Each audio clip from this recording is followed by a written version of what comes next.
The crisis at the border goes beyond the border, right? It impacts all of us, not just people living along it. More than 100,000 encounters a month, with even some fugitives and convicts trickling into our cities, as we're going to talk about in our next segment. Last month, we hosted a border special where our reporters went on ride-alongs with law enforcement in Arizona and Texas. We saw a whole lot of activity on a random hour on a random Thursday. So then our Alex Capriello dug in deeper with ICE's enforcement and removal team, which tracks down violent criminals who are here illegally. He spent 2 days embedded with them, and here's some of what he saw. There's always a level of adrenaline starts pumping when you get into these situations, especially when you're dealing with an individual who has a violent history, documented gangbanger, or maybe part of a larger criminal organization. Looks like everyone's in place. He's parking in front of the Charger. All right, he's exiting the vehicle. Mirza, he's coming your way. We're over immigration. So you guys are ICE? We'll give you an opportunity to call your wife, like I said, sir, okay? All across the country, in big cities and small towns, convicted criminals live among us. And while that may not come as a surprise, what could shock you is that some of these threats to society have broken federal immigration laws and aren't supposed to be within our borders at all. So even though you're living perhaps day to day looking over your shoulder, you're still potentially caught off guard in that moment. Absolutely, and nothing's ever happened. For him, it was just an ordinary Tuesday morning. Ordinary Tuesday. Unbeknown to him, we had been watching him for 2 weeks. That's where ICE's Enforcement and Removal Operations Team comes in, known as ERO. To protect their status as undercover officers, we've blurred some of their faces. This elite squad of federal law enforcement officers are responsible for sniffing out, tracking down, and arresting threats to national security, public safety, and border integrity. They primarily target what they call the most egregious offenders. The people who we're majoritarily dealing with are convicted criminals. Many of them hardened convicted criminals. For 2 days, NewsNation was given the unique privilege of riding along with this trained team of officers to see the detail they pour into their work, the risks associated with their mission, and the precision it takes to get the job done. Based out of the Midwest, the Chicago ERO field office has more than 300 agents responsible for criminal arrests throughout much of the Midwest. That the Midwest is probably the #1 destination that they're all claiming to be going to. We have some pretty solid intel that the actual leader of this gang is living in the Chicagoland area. Wow. We met with the team of officers before the sun even rose. They had been monitoring their targets for weeks, and each daily assignment takes an extreme level of planning and stealth. The concern, though, obviously, being that they could catch wind of it. They Absolutely. could know that you're on your way. Yes, absolutely. And then they'll go stay with relatives. They'll start moving different cars. So it's harder to pin them down. The ERO agents say they're tracking immigrant men and women with dangerous histories. These individuals reach a certain threshold of egregious offenders, known to be combative with police officers, known to carry weapons. That's why each officer suits up with bulletproof vests, guns, and protective weapons. And if their criminal history is of an elevated nature, we may go through extra precautions. ICE's Assistant Field Office Director, Ray Hernandez, an 18-year veteran, is part of a team of officers targeting some of the greatest threats to public safety. So this subject was arrested by a local law enforcement agency here in Chicago, was for armed robbery, was convicted and given a 12-year sentence. ICE has been trying to track this man down for years. Eventually, they were able to find him and learn his daily habits. That's the subject you're looking for. That's the car, the truck that he drives. So putting all that together, knowing that he typically arrives before 11 a.m., that's what we're looking for. That is what we're looking for right now. Right on cue, their target pulled in for work and officers made their move. He's parking in front of the Charger. All right, he's exiting the vehicle. Mirza, he's coming your way.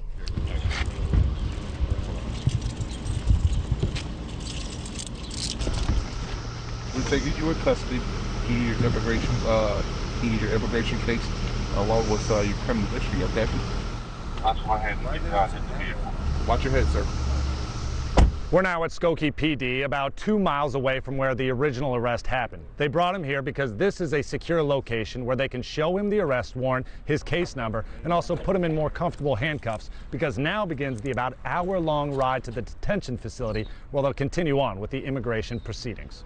In many cases, ICE says they could have begun the deportation process much sooner if their detainers were honored by local and state law enforcement.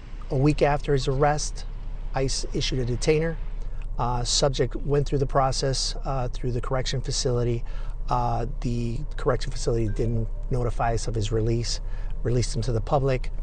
We then had to put him on our list of targets to try to go out and arrest after his release. Also, new policies have popped up across the nation, deeming more than 150 jurisdictions in 13 states as sanctuary cities. Usually the metropolitan areas are the hotbeds for most of these places, especially if they're sanctuary cities, because there is a level of protection for these non-citizens. They're able to kind of blend in and hide with just your average immigrant. Illinois has enacted two laws, the Trust Act and the Illinois Way Forward Act, which prohibits local officials from complying with immigration detainers. They don't give us access to their systems anymore, so we have to basically go work off of what we have.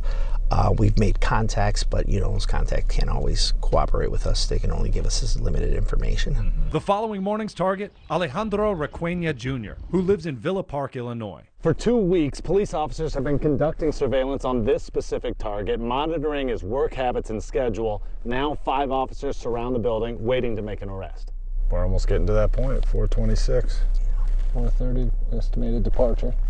Vehicles mobile. Come to the mouth right now. Here we go. Single and or female exiting the building. Let's just wait for them to make contact. Back in 2010, Requena, a native of Belize, was sentenced in the Lake County Circuit Court to 30 years in prison for home invasion causing bodily injury. According to Lake County court records, he served about half of that and was released earlier this year when ICE says the Illinois Department of Corrections failed to honor their detainer. So the wife being in the car is one of those added elements of surprise, something that you did not see in previous surveillance, but all of a sudden added a new element today. Absolutely. You can sit here and you can plan this out every day, and it'll never play out the same way you plan it out. Both men were arrested without incident, and they fully cooperated with ICE throughout the entire booking process. Next, they'll be transported up to Wisconsin to a long-term detention facility where they'll see an immigration judge and make their case to be released back to their homes, their families, their jobs. But the reality is, this is only 2 arrests over 2 mornings in the suburbs of Chicago. There are 25 ERO field offices all across the country. Since 2021, the number of ICE arrests continue to climb. In 2023, more than 170,000 were arrested all across the nation. The top cities for arrests? Dallas, Houston, Newark, New Orleans, Miami, Chicago, New York City, Atlanta, Los Angeles, and San Antonio. NewsNation has told you all about the record numbers of migrants pouring into our nation's border. But the men and women sworn to ICE's enforcement and removal operations are vowing to protect American neighborhoods and communities from dangers that threaten our everyday sense of safety. Our goal as an agency is to protect the public. We're not just going out there and just picking up any individual who's come to this country and trying to just, make a better life for themselves. We go after individuals that are here, that have caused an issue, that have gotten in trouble with law enforcement, that have committed crimes, and they're disrupting our society here as a whole. Joining me now is NewsNation national correspondent Alex Capriello. Alex, good to see you. Wow, it sure seems like it takes a lot of effort on their part to arrest one guy. Yeah, I think that was probably the most fascinating thing to me, sitting embedded with them for 2 days, seeing just how much preparation went into it, right? So we were there on a Tuesday and a Wednesday morning searching for these targets that they were looking for, but really the reality is that they were looking, monitoring, staking out these homes for weeks at a time, making sure that they fully understood their typical schedule, where they lived, verified information that was indeed the person that they're looking for. And so then when the time actually comes where they've gathered all that intel, then they can actually form their team, go over logistics and planning. And in reality, when all that legwork is actually done, then it actually makes the arrest quite easy. The person is most typically there exactly when they expect them to be, and the person gets arrested without incident. Law enforcement can be tough work. And I assume that there were some failed attempts, too. Yeah, exactly. Not every arrest attempt is a hit or a success. In fact, when we were there for 2 days, they batted about 50%, right? We saw 2 arrests, but also 2 failed attempts.